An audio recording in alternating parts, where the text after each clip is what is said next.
Okay, we're going to take a trip back in time today to explore what has to be one of the most dramatic, whiplash-inducing months in recent memory, January of 1986.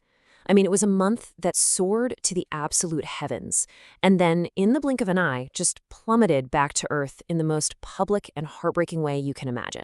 And that's really the big question we're digging into here. How can one single 31-day period hold these monumental steps forward for humanity right alongside a tragedy that scarred an entire generation? It is a story of incredible, incredible contrast. So let's set the scene. It's the mid-'80s, and if you were there, you remember it. It was a time of, well, bold confidence, big hair, and even bigger ambitions. The future felt bright. It felt close. And yeah, it was probably a little bit neon. There was just this feeling in the air, this real sense of optimism that technology and everything we could achieve were just marching forward, completely unstoppable. And you know what? The month started by proving that optimism was totally justified. January 1986 kicked off with this rapid-fire series of absolutely groundbreaking achievements that built up this incredible feeling of momentum and possibility. I mean, just look at how the month began. On January 12th, you have Dr. Franklin Chang Diaz becoming the first Hispanic American in space. An amazing moment. Just a week later, on the 20th, the entire nation observes the very first federal holiday for Dr. Martin Luther King Jr. A huge step. And then, as if that wasn't enough, Voyager 2 sends back the first ever close-up pictures of Uranus. It really felt like on every single front, humanity was taking these giant leaps forward. And then, everything changed. In what felt like a single heartbeat, the month's entire story of relentless progress was just shattered, replaced by one of profound and very, very public tragedy. Yeah, this is one of those dates. That time is just seared into the memory of a generation. Tuesday, January 28th, a little before noon. This was the moment that the confident forward march of human endeavor came to a sudden, fiery, and awful halt. 73 seconds. That's it. That's all it took. Just over a minute. You know, about the time it takes to brush your teeth.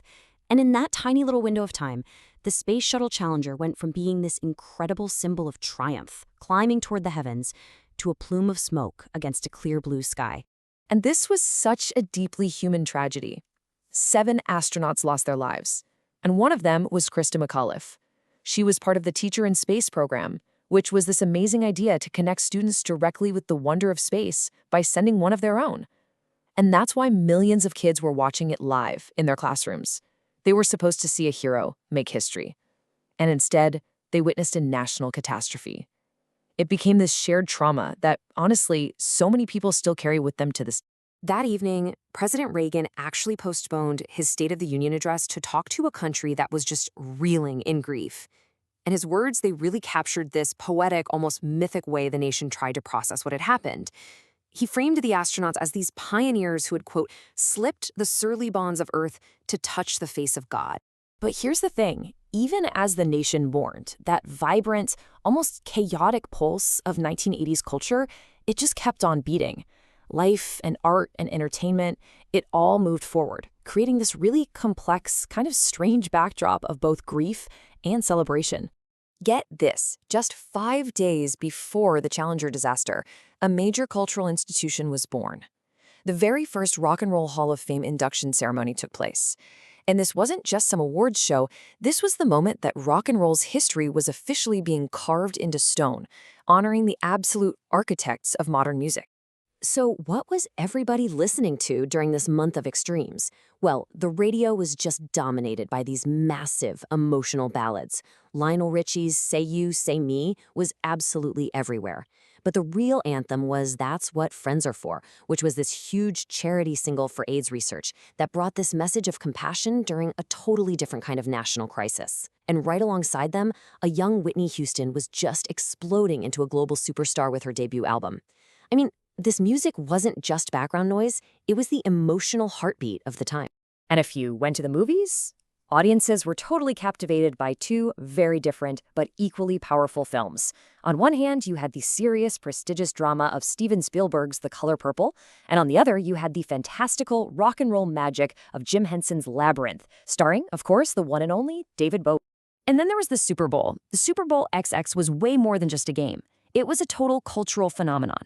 The Chicago Bears had this swagger that was pure 80s. They were so ridiculously confident they recorded a hit rap song, the Super Bowl Shuffle, before the playoffs even started. Their huge 46-10 win felt like this massive national party, a moment of just pure, unapologetic fun. And that's what's so jarring. This massive celebration happened just 2 days before the whole country would be plunged into collective mourning. And, quietly, in the background of all this, another revolution was just getting started. The IBM PC convertible was one of the very first laptops sold to the public.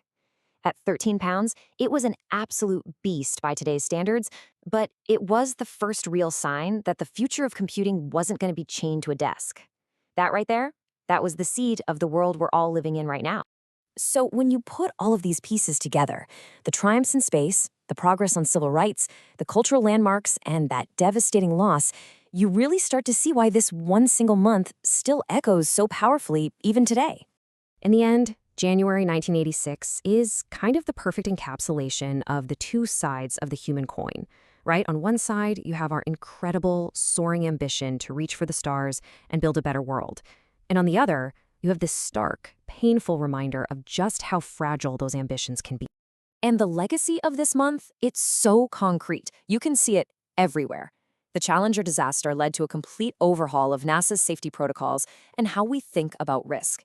The first MLK Day cemented a vital piece of American history into the national calendar forever. The Rock and Roll Hall of Fame continues to define music history. This month truly shaped our world, uniting millions of people in both incredible joy and the most profound sorrow. And that kind of brings us to our final thought.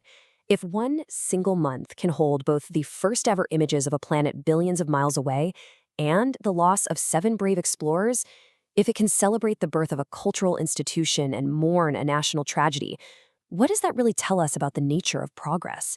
Is it a straight line, always moving forward?